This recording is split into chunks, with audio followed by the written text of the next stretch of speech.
Chị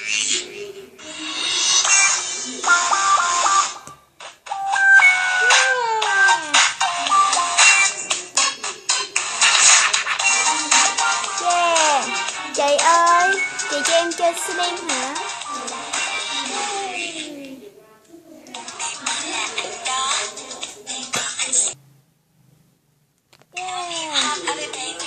Mở ra nha.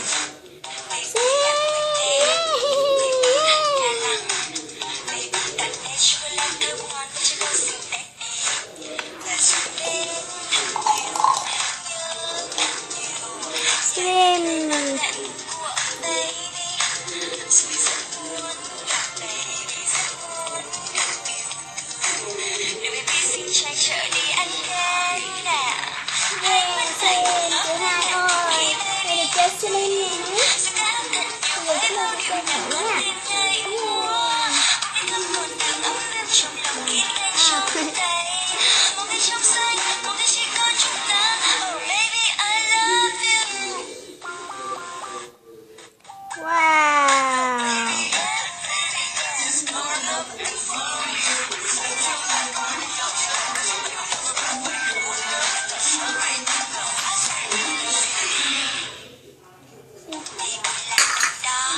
Xin chào các bạn, hôm nay mình sẽ làm chiếc ma quái Slim nhé.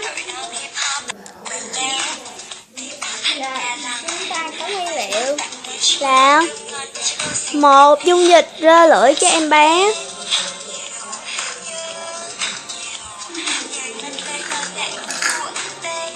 một chai hồ. Các bạn dùng hồ gì cũng được nha, mình chỉ còn nửa chai thôi nha. Các bạn càng nhiều càng tốt ha. Màu, mình không có màu nước nên mình sẽ dùng mực, một cái đồ để khuấy và một cái chén để đựng.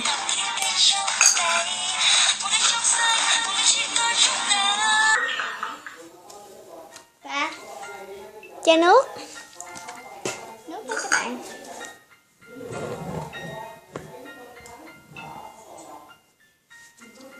Giờ chúng ta sẽ bỏ hồ vào nhé.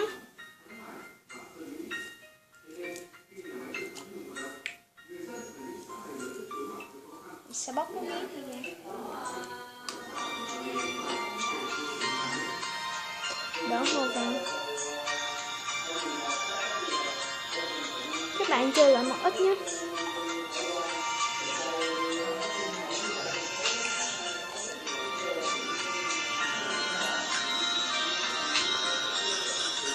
Vậy đó.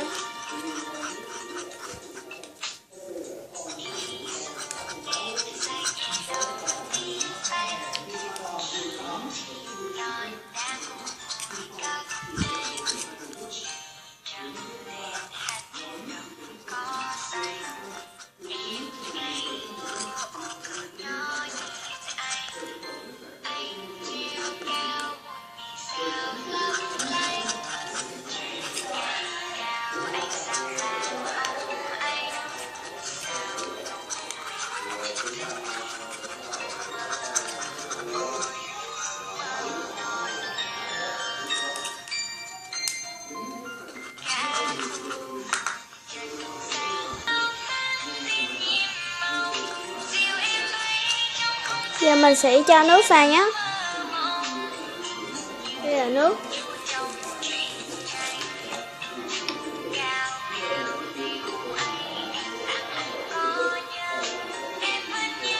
Mình sẽ cho một cốc nước như thế này. Nửa cái thôi nha. Nửa nắp thôi nha. Các bạn đừng cho nhiều quá, nó sẽ bị hư.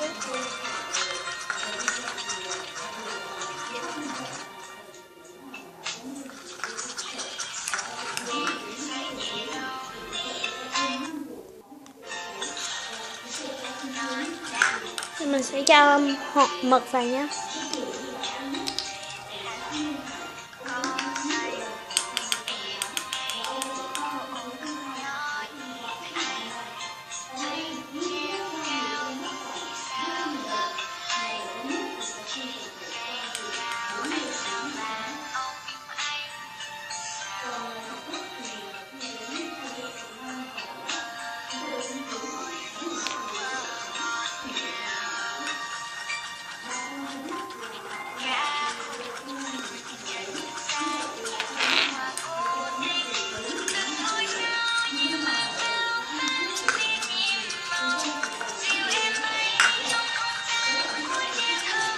Giờ mình sẽ quay lên tiếp tục nha.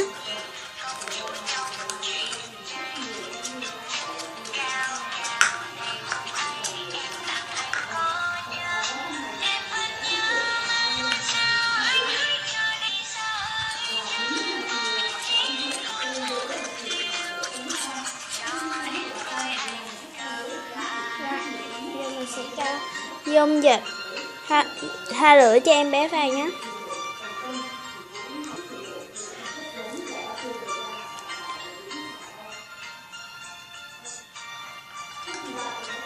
Tiếp tục quậy ha.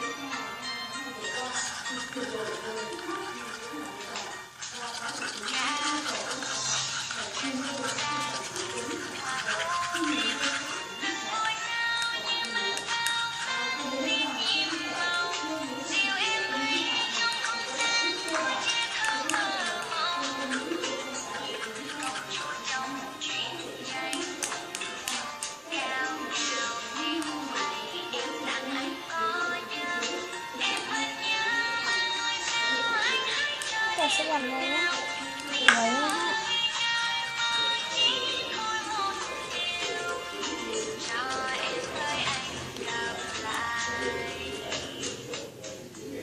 Bắt đầu cô đặt vào đây các bạn.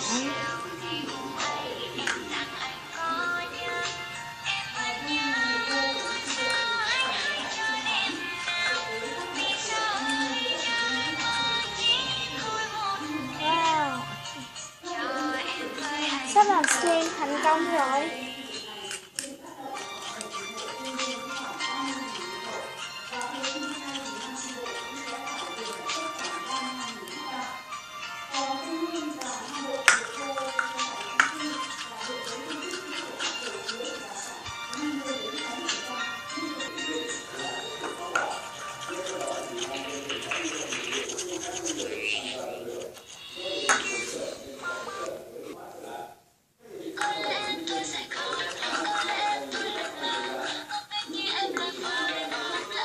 Wow, cô đặt này các bạn, bọt quá trời luôn.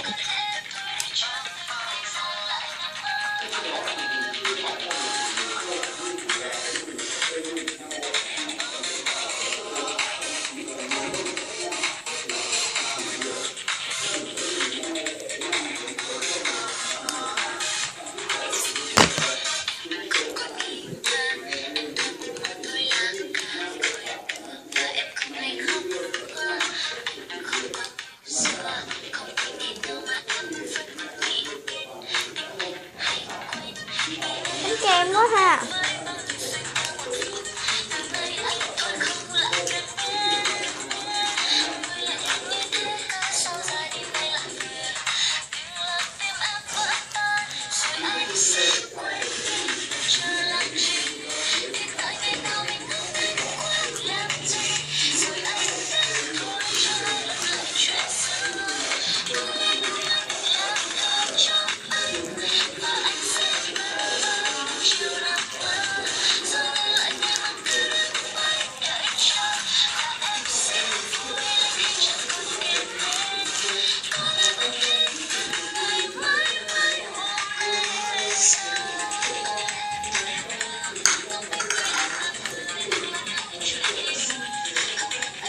Mình sẽ so thử nhé.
tranh sâu